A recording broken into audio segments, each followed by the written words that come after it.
जय तिरंगा मेरे प्यारे दोस्तों, जय भारतीय दोस्तों। आज हम आप लोगों को एलन मस्क जी के जीवन बताने जा रहा हूं।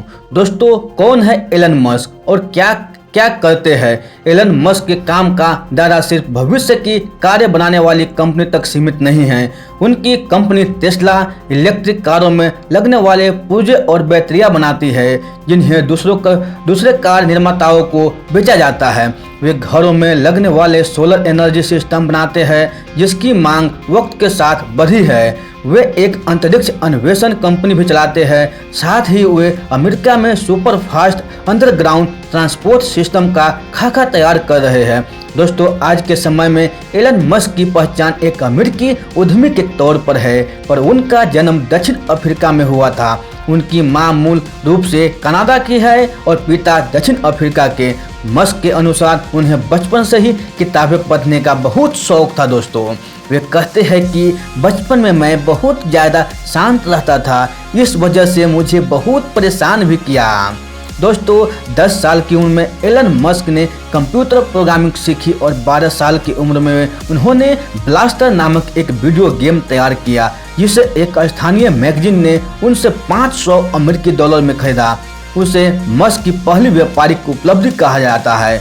दोस्तों, 49 वर्षीय एलन मस्क के बिजनेस की शुरुआत असल में साल 1999 में हुई, जब उन्होंने और उनके भाई किम्बल ने अपनी सॉफ्टवेयर कंपनी जीप2 के लिए एक सफल डील तलाश ली। इससे मिले पैसे को 27 वर्ष की उम्र में मस्क ने एक नई कंपनी में लगाया, जिसका नाम था X.com, और इस कंपनी का दावा था कि वो पैसा ट्रांसफर करने की व्यवस्था में क्रांति लाने वाली है। दोस्तों, मस्क की इसी कंपनी को आज पेपल के नाम से जाना जाता है, जिसे साल 2002 में eBay ने खरीद लिया था और इसके लिए मस्क को $165 मिलियन मिले थे। यह उनके करियर की बड़ी उपलब्धि थी। इसके बाद मस्क ने अंतरिक्ष अन्वेषण की तकनीकों पर काम कर शुरू किया। उनके इसी प्रोग्राम के स्पेस एक्स की नाम दिया गया, जिसने कहा कि मनुष्य आने वाले वक्त में दूसरे ग्रहों पर भी रह सकेंगे।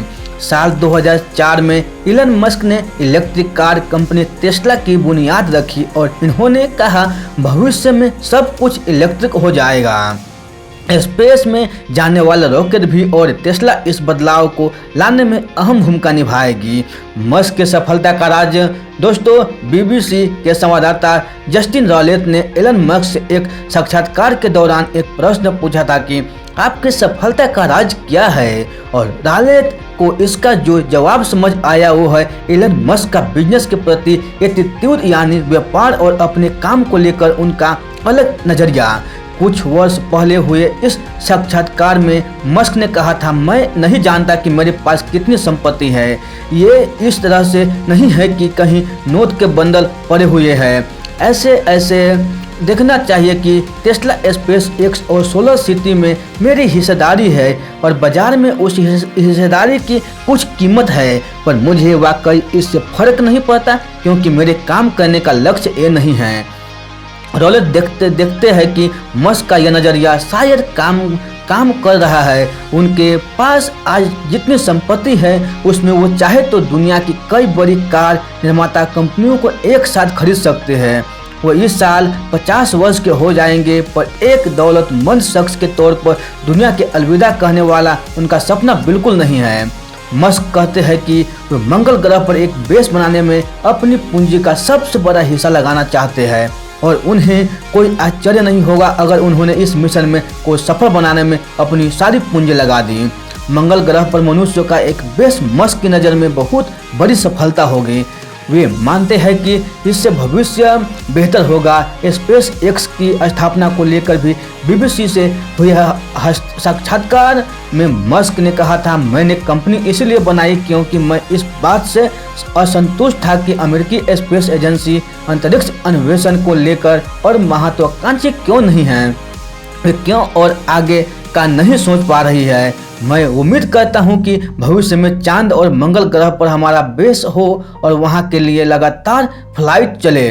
लोग मुझे इंजीनियर के रूप में जाने। मस्क चाहते हैं कि लोग उन्हें एक अन्वेषण निवेशक से ज़्यादा एक इंजीनियर के रूप में जाने। रॉलेट से साक्षात्कार में उन्होंने कहा था, मैं हर सुबह किसी नई तकनीकी समस्या का हल ढूंढने के लिए उठना चाहता हूँ। बैंक में कितना पैसा है इससे मैं सफलता का पैमाना नहीं मानता। रॉलेट लिखते हैं कि मस्क कार उद्योग में क्रांतिकारी बदलाव लाना चाहते हैं। वे मंगल ग्रह पर कॉलोनी बनाना चाहते हैं। वैक्यूमन टनल में चलाने वाली सुपर फास्ट ट्रेनों चलाना चाहते हैं। मनुष्यों के दिमाग से AI यानी आर्टिफिशियल इंटेलिजेंस को जोड़ना चाहते हैं और सौर ऊर्जा से दुनिया चलाना चाहते हैं। इन सब चीज़ों में एक चीज़ समान है, वो ये है कि ऐसे भविष्य की कल्पनाएं आपको 1980 के दशक की शुरुआत में मिलने वाली बच्चों की पत्रिकाओं में मिलती हुई थी। और इसमें कोई छिपी हुई बात नहीं है कि मस्क का बचपन दक्षिण अफ्रीका में बहुत सारी पत्रिकाएं, किताबें पढ़कर और फिल्में देखकर गुजारा। मस्क बदलाव की धीमी गति में विश्वास नहीं रखते। वो जल्द से जल्द जीवाश्म ईंधनों को पीछे छोड़ देना चाहते हैं, साथ ही मानवता के अस्तित्व को लंबे समय तक बनाए रखने के लिए वे मंगल ग्रह पर उपनिवेशन विकसित करने के पक्षधर है। जोखिम उठाने की आदत। एलन मस्क जोखिम उठाने वाले शख्स है और उन्होंने यह साबित किया है। 2008 में जब दुनिया ने आर्थिक मंदी का सामना किया तो मस्क की हालत भी काफ़ी खराब हो गई थी। इसके बाद उनकी नई कंपनी ने कई असफलताएं देखी। स्पेस एक्स के पहले तीनों लॉन्च फेल हुए। टेस्ला में भी उत्पादन से जुड़ी कई समस्याएं आती रही और मस्क तंगी में फंस गए। अपने साक्षात्कार में एलन मस्क ने बताया था कि एक वक्त ऐसा भी आया जब उन्हें अपने खर्चों के लिए दोस्तों से पैसे उधार लेने पड़े, पर क्या उन्हें कभी दिवालिया होने का डर नहीं हुआ? इस सवाल को जब मैं एलन मस्क ने जस्टिन रॉलेट से कहा था, ज़्यादा से ज़्यादा क्या होता, मेरे बच्चों को सरकारी स्कूल में जाना पड़ता तो इसमें क्या बड़ी बात होती, मैं खुद सरकारी स्कूल में पढ़ा हूँ।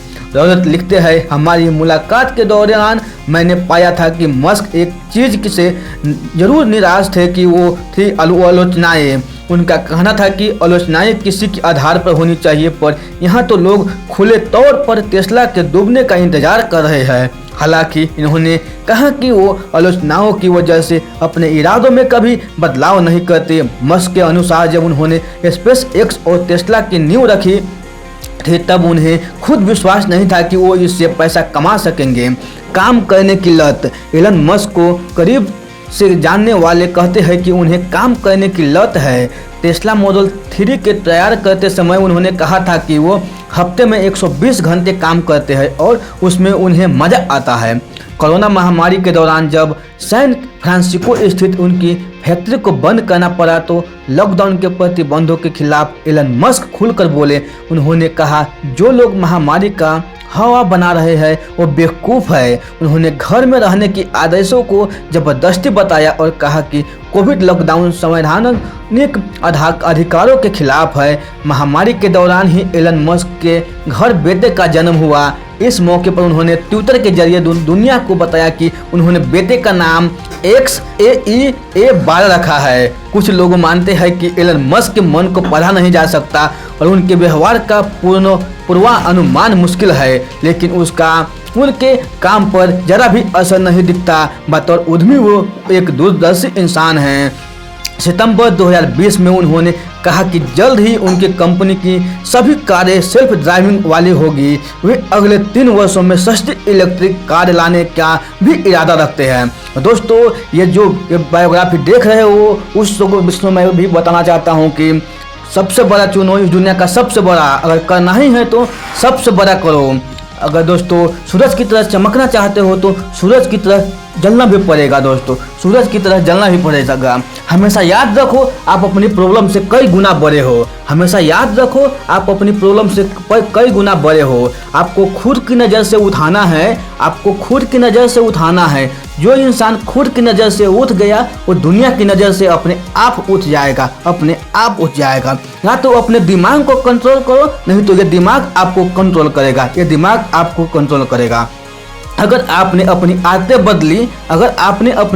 बदली तो आपकी ज़िंदगी भी बदलेगी, नहीं तो आपकी ज़िंदगी में वही होगा जो हमेशा से होता आ रहा है। हमेशा से होता है। जिस वक्त आप उस चीज़ की तरफ देखते हो, जिस वक्त आप उस चीज़ की तरफ देखते हो जो आपके पास में नहीं है, उस वक्त आपकी किस्मत बुरी होती है। और जिस वक्त उस चीज़ की तरफ देखते हो जो आपके पास में है, उस मोमेंट में आपकी किस्मत अच्छी होती है दोस्तों। उस मोमेंट में आपकी किस्मत अच्छी होती है। कामयाबी अनुभव से आती है और अनुभव गलतियों से, यानी खराब अनुभव होते हैं। तो दोस्तों, ये बायोग्राफी आपको अच्छी लगी हो तो अपने दोस्तों के साथ जरूर शेयर कीजिएगा। तो फिर मिलते हैं ऐसे ही अगले बायोग्राफी में। तब तक के लिए आप खुश रहिए, सुरक्षित रहिए और अपने सेहत को अच्छी तरह से ध्यान रखिए दोस्तों, और अपने परिवार से मिलजुल कर रहिए। और आपका बहुमूल्य समय देने के लिए आप लोगों को मेरे दिल से धन्यवाद।